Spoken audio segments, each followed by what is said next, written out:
Hello everyone and welcome to Very Cold Lasagna. I am your host, Dylan Lasagna, and this is episode number 268 of this icy yet spicy podcast for all your filthy casual takes on the world of sports, or you casual fans out there like you and me. In this episode, we're here to talk about the fallout of WrestleMania 41, and this past week, this first week of WWE trying to build upon what was a very mixed bag and a dud of WrestleMania. The WrestleMania 41 fallout, and how WWE was going to try to rebound from, a mixed bag that was the show in Las Vegas. What should have felt like the grandest stage of them all in Las Vegas, but ended up not being such. So, how was WWE going to try to rebound this past week as they were going to enter their post-WrestleMania period? And this past week, well, we're going to talk about it. My biggest takeaways in this episode here today. So before we get started in today's episode, make sure you follow Very Cold Lasagna on social media at Very Cold Lasagna, whether it's on X or Instagram. And if you happen to be listening to the podcast on whichever audio platform it's available on, whether it's on Apple or Spotify, make sure you rate and review the show. And if you're watching this on YouTube, make sure you smash the subscribe button. And if you're not subscribed already, what are you waiting for? And make sure you smash the like button and leave a comment down below. The engagement means more growth. And make sure, if you're commenting, leave your opinions down below at the topic at hand, that being your biggest takeaways from the first week of the post-WrestleMania 41 period, and whether or not WWE did enough to keep you engaged in this post-Mania period. And as always, share this with your friends, share this with the neighbor, share this with whoever's around you, whether it's at work or school. Share the good, the bad, the ugly about this filthy casual podcast entitled Very Cold Lasagna. So that being said, let's talk about this fallout, the fallout of WrestleMania 41. Actually, before we do that, let me give you a brief recap of WrestleMania itself. So, WrestleMania, it happened in Las Vegas, and I already gave my review of that. And if you want to go check it out, actually, I do recommend you check it out. It's on the podcast. I did it 2 episodes ago, and I recommend you check that out after you listen to this episode. But just to give you a brief recap, it was a mixed bag of sorts. Some of the notable highlights from that show was Jey Uso winning the World Heavyweight Championship, Tiffany Stratton retaining her WWE Women's Championship, Jacob Fatu winning the United States Championship. You had Becky Lynch returning to get the Women's Tag Team Championship with our friend Lyra Valkyria. Seth Rollins winning this triple threat match after pulling off another steal of the century on Roman Reigns and CM Punk by siding with Paul Heyman. And then you had Joe Hendry, the TNA World Champion, being the surprise mystery opponent in the open challenge from Randy Orton. And then in the main event, you had John Cena claiming his 17th World Championship, defeating Cody Rhodes in a very controversial main event by many. So, I recommend you checking out my full review of WrestleMania 41 after this episode. If you want my full thoughts on the show itself, make sure you go check that out after this episode. So, before I give you my full takeaways from WrestleMania, the fallout of it, there was some interesting comments made by Dwayne "The Rock" Johnson. Yeah, the guy that was everyone thought was gonna be on the show itself, and that was at least part of the build-up that made his presence felt pre-WrestleMania, but ended up not being there. He decided to show face the 2 days after WrestleMania.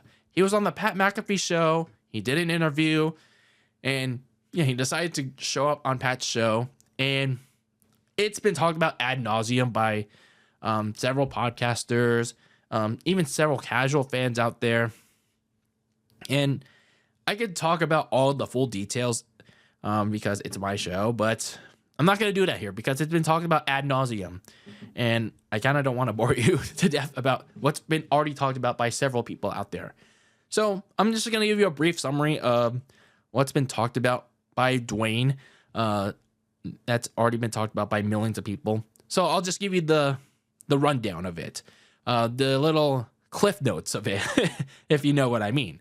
So pretty much a day after Raw, Dwayne "The Rock" Johnson decided to go on Pat's show, and he basically said, well, he showed up to Elimination Chamber because, well, not because he wanted to, but TKO's CEO Ari Emanuel, he asked him to. He asked him to because slow ticket sales. And I'll bring up those slow ticket sales a little bit later on. So, The Rock, he decided to also come up with the soul story. You remember, The Rock doing the memes of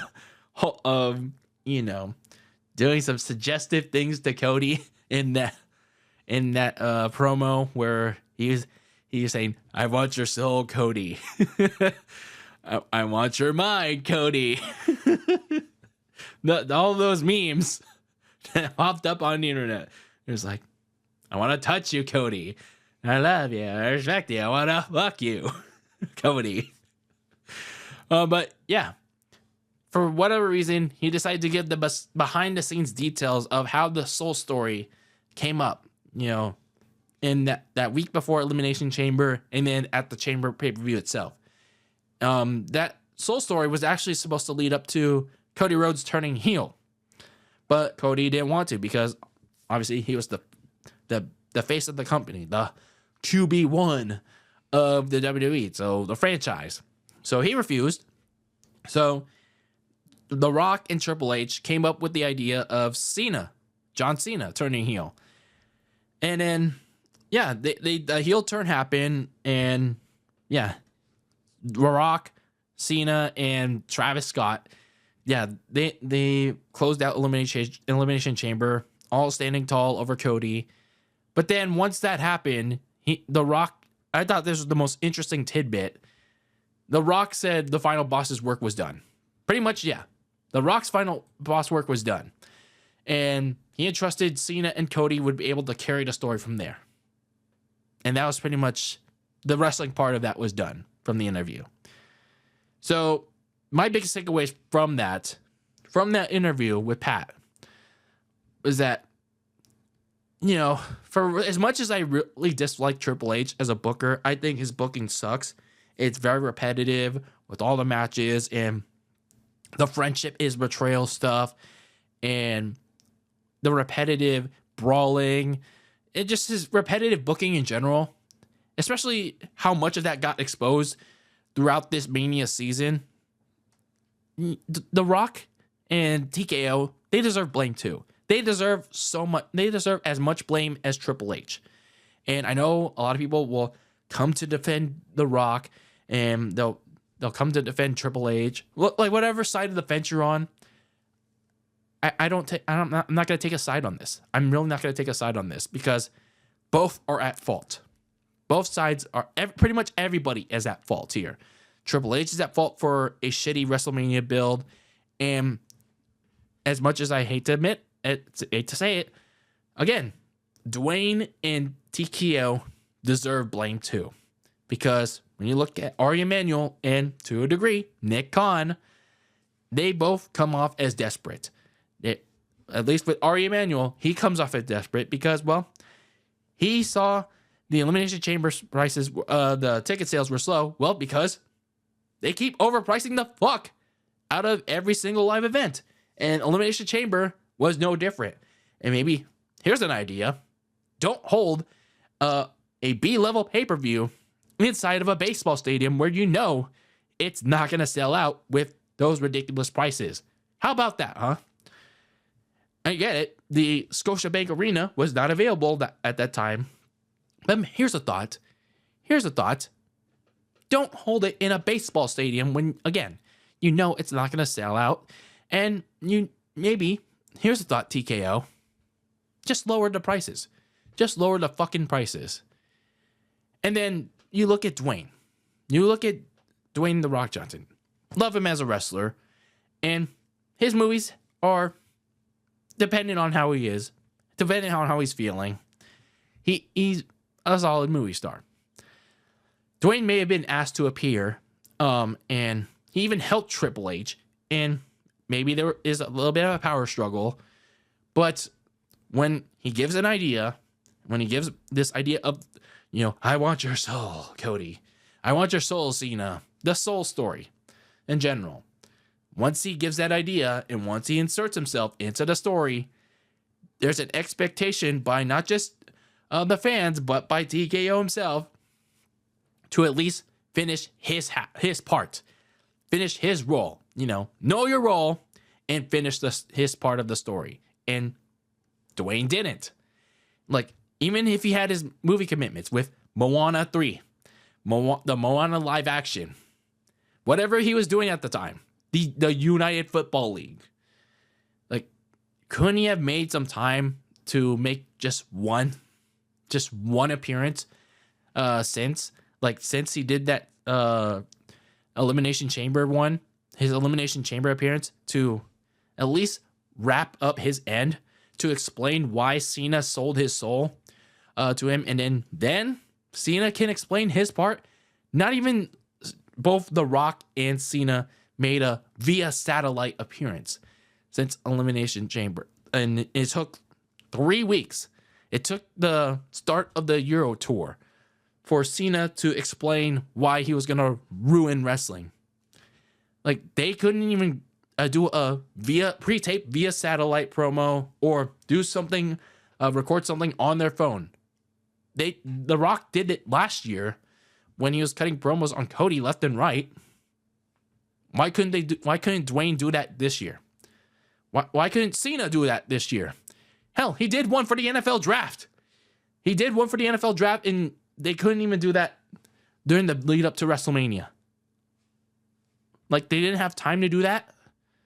Like, they don't have time to do that. So as much as we want to fault Triple H, and again, he's a bad booker. He is a really bad booker. And if he had known it, if the reports are true that he knew in advance that Dwayne was going to be at WrestleMania, then yeah, more fault goes to Triple H. And he should have made either a better plan B, or he should have made Cena and Cody more interesting. But again, if this idea still holds true that Dwayne came up with the sold story and Triple H agreed to it, then Dwayne at least has to finish his part of it. At least, if he's gonna exit the story, then at least give his explanation of why Cena turned on Cody and the fans and how they were gonna ruin wrestling. Then Dwayne had to explain why Cena sold out to him. It's not that hard. It literally isn't that hard. So I'm not going on either side here. I'm not going with Dwayne and TKO. I'm not going with Triple H. Everybody is at fault here. Everybody's at fault. The fans are the losers in this. And they also talked about, Dwayne also talked about, we're going to revisit it later. Like, no, that's not how it works. That's like, finish it, like doing a movie in the middle of production. And it's like, we'll visit it later. Or it's like, we're in the middle of a game, and it's like, we'll finish it later. We'll finish it later, and we'll never get back to it. It's like, that's not how it works. That's not how it works, Dwayne. It's like, no, that's not how it works. So The Rock had to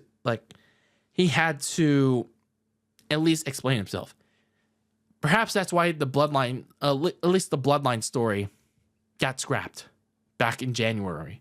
It's because Dwayne didn't want to commit.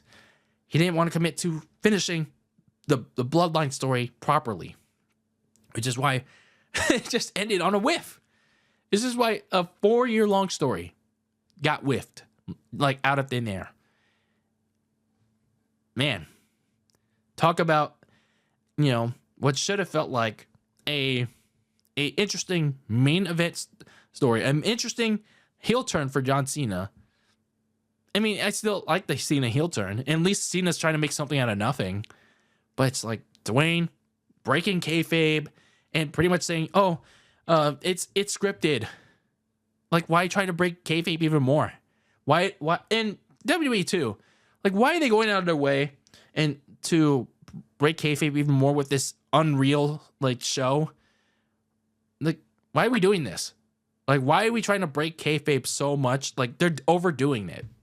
Like, they are really overdoing it, especially with very few wrestlers trying to keep kayfabe alive.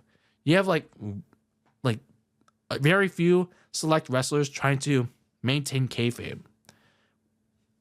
Like, why are we doing this? And why is Dwayne and TK like have such a hard on in like overdoing, exposing the business? And I get it. Kayfabe's been dead for like 2 decades now, but they're overdoing it. They are really corporatizing wrestling. It's too much. It really is too much. So that's pretty much all I have to say about this interview with The Rock and on Pat McAfee. And again, everybody is at fault. Triple H is at fault, but at the same time, Dwayne, Ari Emanuel, and Nick Khan, they're all at fault too. So everybody is to blame.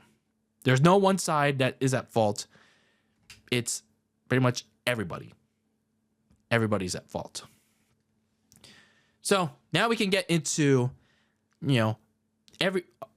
all the shows post WrestleMania, Raw and SmackDown, and I do have a little bit of NXT in there, but we'll get to that when we get there. So let's start with Monday Night Raw because that was the first show that happened after WrestleMania. So John Cena kicked off the show. He pretty much said the same thing that he's been saying for the last month, and pretty much saying, I told you so. I won my 17th world title, and now I'm going to ruin wrestling for everyone by taking the title with me all the way to December. And then once I reach my 27th date, once that's done, he pretty much said he only has 27 dates left. And once that clock hits 0, this title goes with me. And now they're going to have to create a new title, which I found interesting. And I wonder if Cena's going to hold that thing all the way to that last date. And if he does, I'm intrigued on how that's going to go. But at the same time, I kind of don't want the lineage of the WWE title to just fade like that. And then they're going to have to create a new title again, or just have one singular title that is the World Heavyweight title. That'd be kind of dumb, in my opinion, at the same time. But I'm intrigued I'm kind of intrigued to see how that's going to go.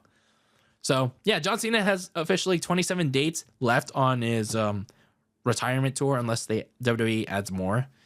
But the other big takeaway from his opening segment was his first challenger for the WWE title, and that was a familiar foe with the most dangerous move in the WWE, Randy Orton, as he was met by an RKO. Now, some people may not like it, as well, they're going back to the well, and I know a lot of people didn't like their matches, but it makes the most sense. It makes the most sense for such a short turnaround because Backlash is literally in 3 weeks, and it's a safe first option for Cena to defend his title against. And honestly, I don't mind it. Unfortunately, since this Ultimate Dream match didn't happen at WrestleMania, and it no longer has a chance to because Cena's retiring after this year, it's no longer hashtag this time it counts. It's no longer the Breakfast Club business that's going to happen at WrestleMania.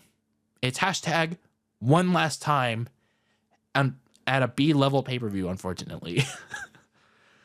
So, now the roles are reversed. The roles are reversed, and I'm intrigued at how this match is going to go now that Cena's the heel, Orton's the face. I'm very interested on how the match flow is going to go. So, that's probably one of the only things that I'm intrigued coming out of this WrestleMania. But we're going to keep talking about the other big takeaways from all these shows. And we're going to definitely talk about, Cena and Orton again later on in this episode. But I will say, if they even want to keep this going until Money in the Bank, if they want to have another match, why not have Cena and Orton recreate that ending from the 2008 No Way Out, just with the roles reversed. I'm just saying there's a I'd say not a big possibility that they can do that, but just throwing it out there. Again, people will hate it, but it's always, I mean, Cena is desperate to keep that title because with that heel character. So I'm just saying, just throwing it out there. Just throwing it out there. So meanwhile, you had the women's tag team titles change hands. It went back to Liv Morgan and Raquel Rodriguez.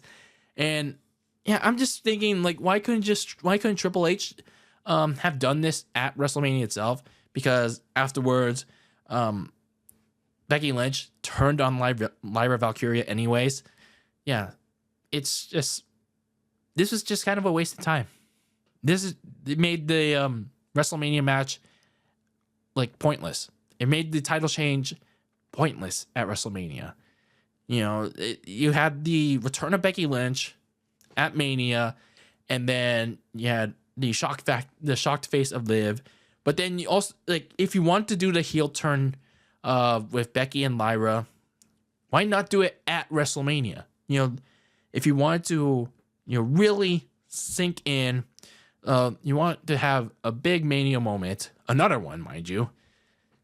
Why not have Becky turn on Lyra during the match, or not have the same ending except Liv and Raquel retaining, and or something like Becky refusing to tag Lyra, a tag from Lyra, and watches her eat an oblivion from Liv, and then that's how we get this heel turn.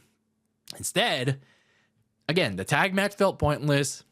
You derail Liv's momentum even further by Noseman again. No matter how well she's been doing, even in a dead tag team division, and trying to revive that, which honestly, I don't know, those tag team titles. Anyway, and then yeah, Becky's heel turn the next night on Raw, it just feels much less impactful. Like, I didn't feel anything, and I don't think the crowd felt anything on Raw, where compared to if you'd done it at Allegiant Stadium, you know, they would have felt something. Now instead, it doesn't feel as meaningful, and then you're gonna keep getting you got the Becky Hogan allegations at night 2 at WrestleMania. So yeah, it didn't feel very impactful as if you had done it at Mania instead. So what's gonna be the explanation from Becky with turning on Lyra? It's like, is it just gonna be a simple, oh, you couldn't get the job done, pal, that kind of thing, or is it just gonna be or like you didn't hold down the fort while I was gone kind of deal? I don't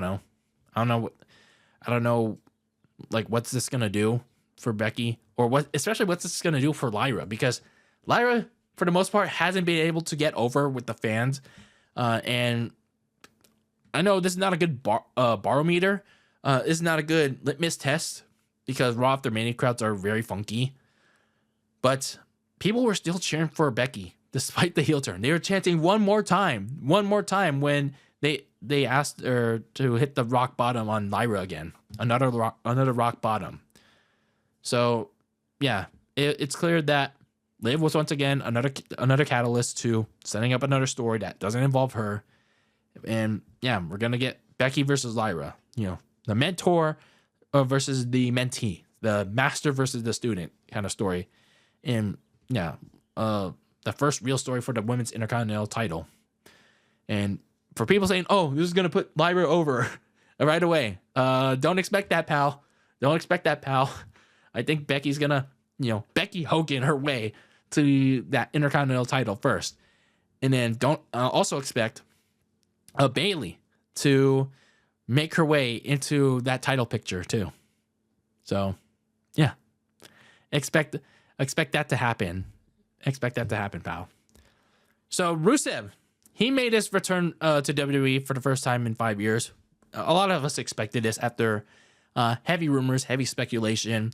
So Rusev got a new theme song. He got Def Rebelled, as the people like to say, and he looks great. He looks really damn good. And after being out of the picture for such a long time, not just in WWE but AEW as well, he interrupted a impromptu tag team match with the New Day and Otis and Tozawa of the Alpha Academy, and he attacked Alpha Academy. So not much else to take away from this, but it's pretty much showcasing Rusev in his return, and I hope it doesn't lead to a feud between Rusev and Alpha Academy. But when you look at the grand scheme of things, I do hope that this leads to Rusev using his Redeemer gimmick from AEW, but obviously in the WWE. So I'm not sure what the path for Rusev is right now, because you have the mid-card titles on fresh new title holders in Jacob Fatu and Dominic. So for now, I just expect Rusev to just demolish some jobbers for now. So then we move on to the Women's World title scene, and what do you expect? What honestly do you expect with this title scene? We had Io Sky and Stephanie Valkyrie, the NXT Women's Champion. They were in the ring. They had a mutual respect off. They were tooting their own horn. I mean, if I say anything else that's inappropriate, then yeah, I will get. Some people will find this and like, oh, you hate these baby. Yeah. So that mutual respect off led to a mutual respect match that was catered to the IWC. I found the match I almost fell asleep through it, and that ended in a no contest. But the bigger story at play, when I think it was Gilia and Roxanne Perez, they attacked both of them. Obviously, I called it. I predicted it. It was very predictable. This is my brutality. Yeah, Rhea Ripley once again came out predictably and saved Io Sky. But not before staring down Gilia for maybe a future match later down the line whenever Gilia gets called up to the main roster. So yeah, this is basically an introduction to Gilia, Stephanie Valkyrie, and Roxanne Perez to the main roster. Although I expect Roxanne to get called up eventually, very shortly. But the bigger story was Rhea Ripley again setting her sights on Io's Women's World title, even though she lost at WrestleMania. While it does infuriate me that Rhea Ripley is more than likely going to get yet another rematch for the title she never lost, even though she lost at WrestleMania, and we're not going to get any character development from Rhea Ripley, and she's never going to get any accountability for anything that she's done. I don't know, man. I mean, sadly, Noseman doesn't have anyone else. He doesn't have anyone else to turn to. He hasn't built anyone up to be a threat aside from Rhea because, well, that's his favorite. There's pretty much no other competition for Io Sky at the moment because either they undercut people like Bianca or Liv Morgan, or they're busy doing other things, or they're injured. Because, well, you look at Liv, for example, she got sent into the dead ass women's tag team division, and people like Kairi Sane, Asuka, they're injured, and you have people in catering as well, and Triple Nose hasn't built any of them up. So you also have an NXT call up like Roxanne or Gilia or Stephanie Valkyrie. Too soon for them to challenge the title. And both Gilia and Stephanie, they're probably going to stay in NXT still because they previously said they want to stay there to work on their English, which is good. It's still when I see little clips of them, it's still lacking there. So unlike with SmackDown, which I'll talk about in a little bit once we get there, Triple H has nobody on Raw ready to challenge Io or surpass Rhea as a challenger. And when she eventually gets it, again, a championship, because, well, he purposely doesn't want to. He purposely doesn't want anyone to surpass his favorite. Or, yeah, other women are doing other things. So, well, he's going to find out eventually, or if not real quick, that people are going to get tired. They're going to get tired of both Rhea and Io in that title picture real fast. So moving on, we had Jey Uso's Yeet-abration of the World Heavyweight title, Jey Uso came out for what was a very long celebration of winning the World Heavyweight title off of Gunther on night 1 of WrestleMania. This went on for almost half an hour of the show. They literally wasted half an hour of Jey Uso yeeting and cutting a very long promo. I don't know.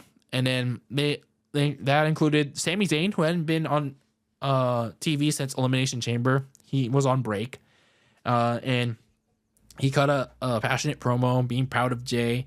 And Jimmy Uso also came out at the very end of the celebration, and that was pretty much that. So it looked like during the segment that Sami Zayn was going to turn on Jey, but he ended up not doing that. So I'm not sure what that's going to lead to. And then after they all left, Gunther came out during a commercial break to berate Michael Cole and Pat McAfee over their slander of him during both the buildup of their match and him tapping out to Jey Uso. And then that led to Gunther attacking both of them, choking out Cole in a sleeper. And then that led to Pat saving his buddy, only for Pat to eat a sleeper as well from Gunther himself. So that also led to Pat's show buddies jumping the rail to try and save him, just to be held back by security. And that led to Joe Tessitore filling in for Pat once Cole came back out because, well, he didn't want to be bullied out of taking a night off. So, yeah, going forward for both of these guys, I mean, this didn't restore Gunther's credibility because he still looks like a punk. Quickly tapping out to Jey Uso, of all people. But I guess it does set up his next feud with Pat McAfee. Although, because given that Adam Pearce suspended Gunther, and then reportedly Gunther's taking some time off, I don't know how long that'll be. So this match is probably not going to take place at Backlash. Maybe Money in the Bank. But, yeah, it is really not going to do it. I mean, this, at least for now, is not going to do much to restore Gunther's credibility by beating Pat McAfee in the match. But it should be nice to see Pat McAfee in the match again, though. Meanwhile, for Jey, he doesn't really have any challengers lined up, like, immediately, other than Sami Zayn, maybe in a mutual respect off. Whether that happens at Backlash or Money in the Bank, that remains to be seen. So we also saw Dominic retain his Intercontinental title over Penta in his first title defense with some help from the returning JD McDonough. We're not going to call him his usual name because just out of respect for now, after he came back from his gruesome injury that he had on the announce table a couple months ago. So, yeah, he's back. And now the Judgment Day is back at full strength, dripped in gold with Liv Domkel. Yeah, Liv, Dominic, Raquel, draped with the Intercontinental and Women's Tag Team titles. And they're all smiles with JD back. Well, everyone's all smiles except for Finn Balor, which was the bigger story. Finn's continued jealousy of Dom's success and him apparently not in the know of JD McDonough returning. So, yeah, where's this lead? Where and when does this lead to Finn Balor finally snapping on Dominic? That remains to be seen. I mean, this story's been going on since late October. So hopefully the sooner this gets going, the better. Because, yeah, this has been going on forever, if you ask me. And I know a lot of people saying, oh, it's too soon. I mean, come on. This has been going on forever. So the sooner this happens, the better. And once it does happen, which side will the rest of the members take? And yes, unfortunately, we will have to question which side will Liv Morgan take. Will it be her undying loyalty to Dominic, or that side, that side that for whatever reason the IWC wants to see, that weird side. So to close out Monday Night Raw, we had Seth Rollins and Paul Heyman close the show. Not really explaining why they came together, which I thought was dumb. I mean, they should have at least had some sort of explanation. And what I also thought was dumb was Seth still coming out to his sing-along theme and wearing the flashy clothes still. You know, you'd think that turning heel would have led to at least the return of his 2014 theme and wearing a suit, a more serious outfit. But no, it's still the sing-along theme and the weird clothes. But I guess that's fashion. So, yeah, you had the ending segment see CM Punk attack both Seth Rollins and Paul Heyman, trying to exact some revenge, but he fails at that. And then Roman Reigns also comes out to attack Seth Rollins and Paul Heyman, but before he can spear the lights out of Paul Heyman, a hooded man spears Roman's lights out, and we all thought it was going to be another Samoan. But no, it ends up being the newest Paul Heyman guy, Braun Breaker, the former Intercontinental Champion. So rather than try to get a rematch out of Dominic, no, Braun Breaker decides to go into the main event scene, which is long overdue. So Braun spears Roman again, this time through the barricade, and before he brings him back in for Seth Rollins to curb stomp both him and Punk to close out Monday Night Raw with a brand new building faction on our hands, a brand new dangerous alliance. So I thought this is probably the most interesting thing to come out of both shows, and I don't know if I'll be that intrigued enough coming out of this week to see how the follow-up unfolds. I mean, maybe some snippets on social media. So I am still a little intrigued to see the follow-up. And hopefully this leads to Seth finally ditching his little Joker and sing-along stuff for good and be somewhat more serious. Actually, not somewhat, more serious. Returning back to the architect that he was when he was in the Authority. Dress up more serious and whatnot.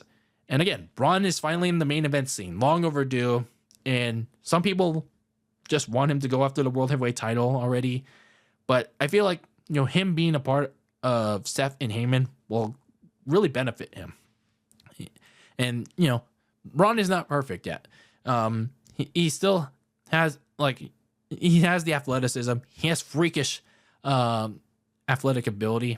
I think the one thing that he could work on is promos. Now, the question is, who else will they add along the way? I think the obvious answer that comes to mind is Becky Lynch because, I thought this was going to happen on WrestleMania weekend, but I think that Becky Lynch is an obvious answer given that her heel turn was there. But other than that, I'm not so sure. So there's finally a new dangerous alliance in WWE. There's a new faction on the rise with the Bloodline suddenly getting scrapped. And then the Judgment Day is finally overdue to gain split, at least into two subgroups. So, yeah, we got a new dangerous alliance coming out of Monday Night Raw. So let's touch on NXT for a little bit because there was two things, I guess, that came to my interest. And that was Liv and Raquel retaining their tag titles against Gigi Dolan and Tatum Paxley of Chemical X. It was a decent yet kind of messy match. But, I mean, it's been a long while since the tag champs were on NXT. Notably, Liv, who hadn't been on NXT for 8 years. That's insane. That's an insane long time. And then you had Liv trying to stir up the pot later in the show because, interestingly enough, Liv is kind of the catalyst for teams breaking up recently. You had Jade. The big three breaking up, which was because of Liv, and then you had who else was a team that broke up because of Liv? At least for a reason. You had Ronda and Shayna breaking up, and then you had pretty much there's two things that at least come up to my head. So it seems like there will be another TV title defense, at least for the most part, for Liv and Raquel, that being Sol Ruca and Zarya. Or they can, if they wanted to, build this all the way up to NXT's next pay-per-view, which is Battleground in about a month.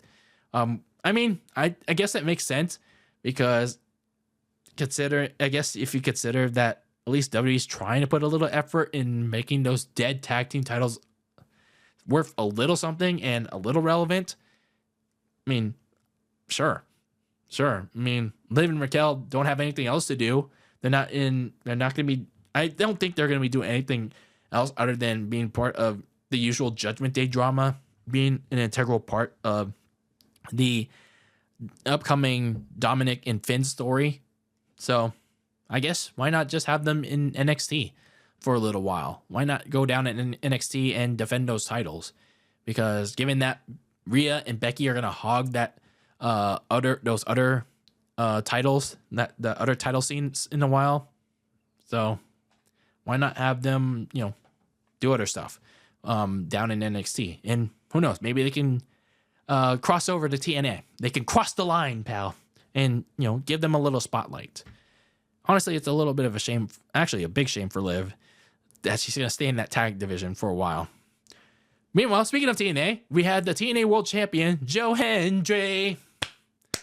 He returned to NXT for the first time since No Mercy, which, it's a pretty long time. So he came back off the heels of his Mania match with Randy Orton. So somebody said his name, and he appeared. And he was pretty much came out during Trick Williams' segment with NXT champion Obafemi. And, he called him out for his new attitude since the last time he saw him. And he wanted to talk business with Obafemi, the champion. And Trick interjected, and that led to him getting tossed out by Oba and Joe. So I'm not sure where they're going with this, where HBK is going with this. So maybe it's a match between Joe Hendry and Obafemi. And I'm not sure if it's a winner takes all match or champion versus champion match at Battleground or TNA's next pay-per-view. I don't think it's going to be Worlds Collide because it's NXT versus the new Mexican promotion that they just bought, a AAA. So maybe it's Battleground or Worlds Collide. I don't know. But that's pretty much it for NXT. Not really too much to take away from it as we move on to SmackDown, where John Cena versus Randy Orton was made official. And they pretty much expanded on what they did on Raw. And there were some interesting things said, like Orton and Cena celebrating their 25th anniversary together. And then Orton calling out Cena's change in attitude and agenda against the fans. And there's a pretty funny exchange where Orton advised Cena to have some kids. Maybe, Cena didn't have any kids, which is why Orton thought, Cena went to this new evil self. And Cena reasoned why he didn't have kids because he was already raising ones for the last 25 years. I thought that was funny. Go check out that promo. I thought that part was funny. So pretty much Cena said the same thing that he said on Monday. He's going to ruin wrestling by holding the title until the end of the year.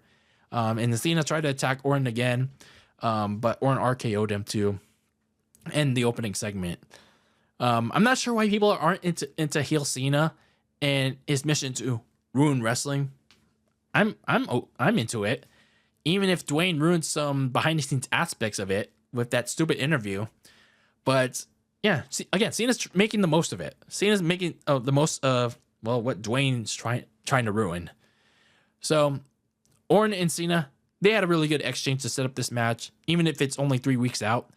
And again, don't be surprised if it extends past Backlash with a callback to No Way Out 2008. So then we had the SmackDown Women's Division gain some spotlight as Charlotte Flair, who was nowhere to be seen Friday, was in the rearview mirror for Tiffany Stratton, the women's champion, but was met by Jade Cargill as she made her claim on the champion.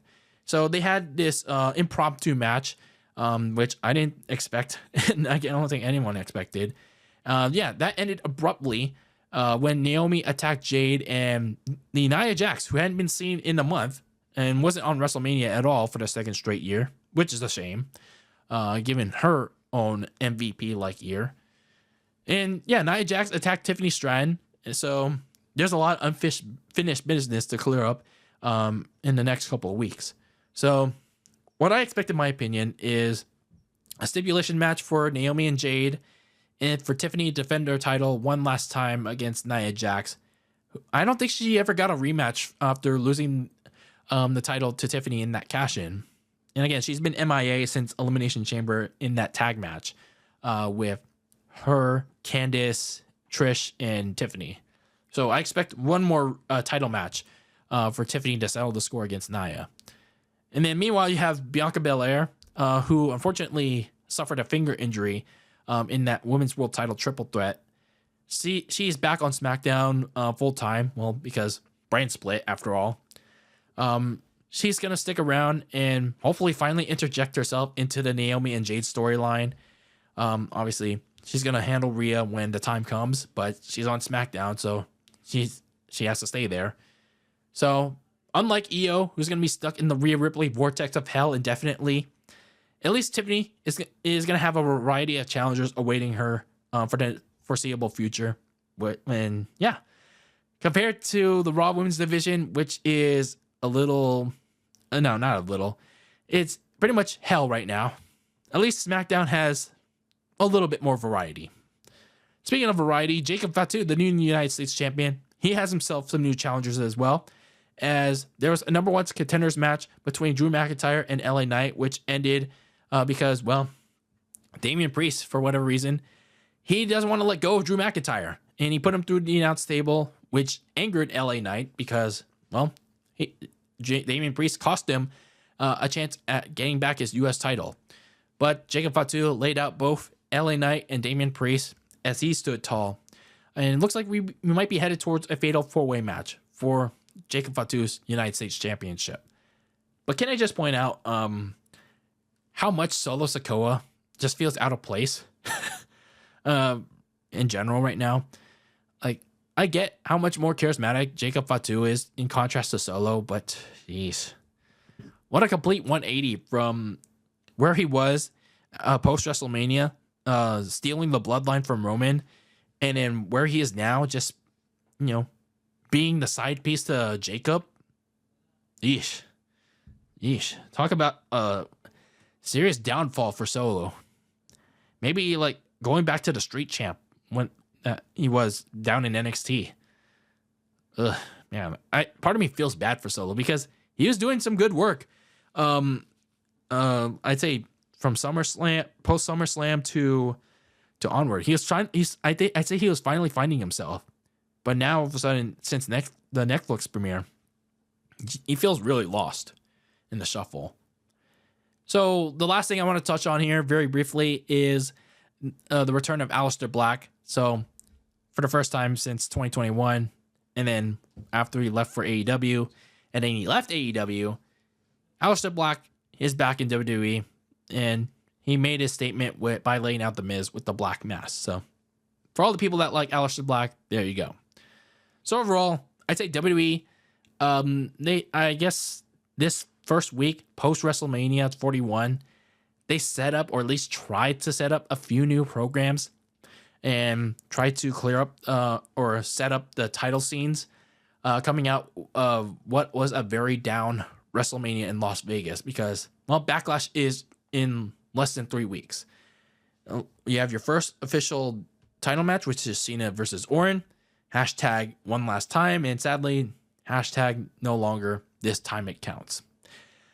And then you could see the culmination of multiple women's feuds like Naomi versus Jade, Nia versus Tiffany, probably not Rhea versus Io because, well, Triple H loves to have his 5-match cards, his shorter cards on these B-level shows. Hopefully, you have a much longer card just with shorter time limits. At least he explored that on WrestleMania, so hopefully it's the case here. So, yeah, whether those ending match feuds happens at Backlash or later at the next pay-per-view, it remains to be seen. And if it does happen later at like Money in the Bank, how's Triple H going to keep interest up? You also had some new contenders, as I mentioned, in multiple championship scenes, like the U.S. title, the women's tag team titles, the women's championships, and the women's intercontinental titles. Of all those titles, I think Jacob has the most interesting one. Someone that was noticeably absent from all these shows was Cody Rhodes, the former WWE champion, and he was probably given some time off. He was pretty much carrying the company full time. Whether you liked it or not, I mean, he was doing all the work. He was pretty much like holding the company on his back, one of the people carrying the company on his back. So he's probably given some time off for this week. I don't know if he'll be there the next week. But what was interestingly notable for these shows was the crowd not really caring much how much they missed him. Maybe once he does return, they'll show that they do miss him. But interesting that there was not one mention of Cody. There was not the crowd not really caring how much they missed him. I found that to be very notable. Another thing that I want to touch on is the absence of Alexa Bliss. You know, she was healthy. She was in Las Vegas apparently, and that's a pretty big downer if you ask me. Like, I do question why she wasn't at on shows since Elimination Chamber. Like, why? And part of me feels like the WWE's insistence, and also at the same time Alexa's insistence on being strapped to that Spirit Halloween stable that is the Wyatt Six, that anyone barely remembers now. Like, I get it. Alexa wants to honor the legacy of Bray Wyatt, and she doesn't want to go back to the goddess gimmick that so many, and part of me does want as well. She doesn't want to be tied to that gimmick anymore. Well, especially given the current landscape that, you know, you have other people that, you know, but at the same time they don't play that gimmick. You know, you have similar people that have that gimmick now, like Liv and Tiffany. They have that covered now. So can they just bring Alexa back solo, and she could still do what she had at the Royal Rumble and lead up prior to Elimination Chamber, just as a solo act? Can't they just do that? And then probably the biggest story of the bunch this week was obviously the birth of the new Dangerous Alliance. And now Roman Reigns and CM Punk are going to have to coexist to try and take them down. So there is some intrigue coming out of post-WrestleMania 41. But in my honest opinion, I don't know how much intrigue and if it's going to be enough to keep me engaged. I mean, honestly, going into WrestleMania, I was already like down on the show, and there was not really a lot to be engaged in. I honestly only stick around the WWE for my favorites, but the interest was very low going into WrestleMania, and coming out of it, it didn't really change. It didn't really change. At least last year, there's consistent stories that kept me in it, and there were also a couple of other stories for me and many others intrigued post WrestleMania 40, like the CM Punk and Drew McIntyre story, Solo Sikoa's takeover the Bloodline, and the eventual Roman Reigns return. And then you had the summer of Liv Morgan and Dominic Mysterio, and that eventual payoff at SummerSlam. But other than Seth Rollins' new Dangerous Alliance and then the 17th world title run of John Cena, I mean, I know it's only the first week, but the outlook is pretty bleak right now. There's not really a lot of interest. So as much as we harp on Triple H, it's going to be his job to keep interest up. And I don't know if he's going to be able to do that this time. So again, it's still early, but maybe a break is what we need. So let me know your big takeaways from this WrestleMania fallout, this first week of post WrestleMania 41, and yeah, let's have a conversation about it in the comments on YouTube, or send me a message on social media at Very Cold Lasagna, wherever I'm at. Those links are on YouTube, or search me up on X and Instagram. But anyway, that's gonna do it for this show. This episode of Very Cold Lasagna, episode number 268. I've been your host, Dylan Lasagna. And as always, keep that lasagna very cold in the fridge with your takes on the world of sports. Follow my socials, listen to the podcast wherever you get it, and subscribe if you're not already on YouTube. And as always, keep the lasagna very cold in the fridge with your takes on the world of sports. And until I see you, when I see you in the next episode, peace out.